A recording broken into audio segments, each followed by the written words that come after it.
భద్రాద్రి కొత్తగూడెం జిల్లా ఇల్లందులో సంతు శ్రీ సద్గురు సేవాలాల్ మహారాజ్ 286వ జయంతి వేడుకలు ఘనంగా నిర్వహించారు।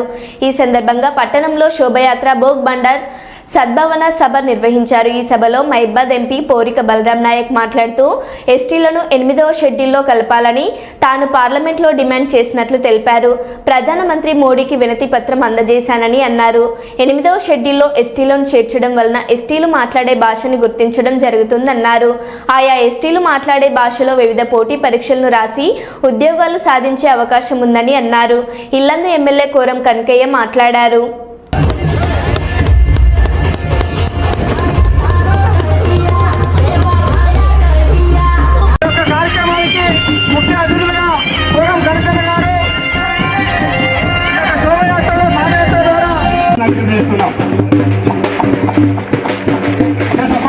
बच्चा सुखी रिकॉर्ड जोड़ा वड़ा अमर रिकॉर्ड बेटी जाग बाटी दे खिला मुगरिया सत्ते जिबेर शेंडा प्रोफेसर रे बोल बच्चा गारू वादे करने के तानी गीत बोलने के तानी आवाज़ उबर डांस करा है भारत रामराव गांधी स्टेज के लास्ट में कितने सुना अरे लगा श्री मुख्य गण्य नायक गारू तेकुपल्ली ఎస్టీలకు కానీ ఆదివాసులకు కానీ అందరికి 8th షెడ్యూల్లో కలుపుమని అంటున్నా। 8th షెడ్యూల్లో ఎందుకు కలుపుమని అంటున్నంటే మన భాషతో మనం ఐపీఎస్ సివిల్ సర్వీస్ కానీ గ్రూప్ 1 కానీ ఈ సర్వీసులన్నీ రాస్తే ఏమవుతుందంటే ఆడియో జాబ్లు బాడీ అని చెప్తారు। బాడీ అంటే తెలుగులో ఏం వాళ్ళకి తెలియదు కదా, సాసు అంటే తెలియదు కదా, మాసి అంటే తెలియదు కదా।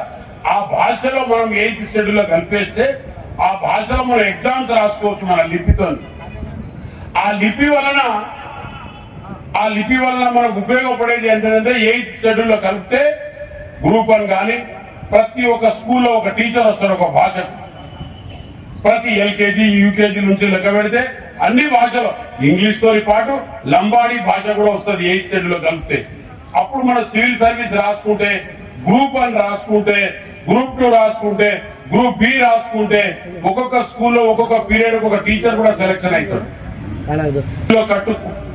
8th షెడ్యూల్లో కలపాలని మొన్న కూడా నేను పార్లమెంట్ లో మాట్లాడినాను, మోడీ గారికి కూడా ఇచ్చాను।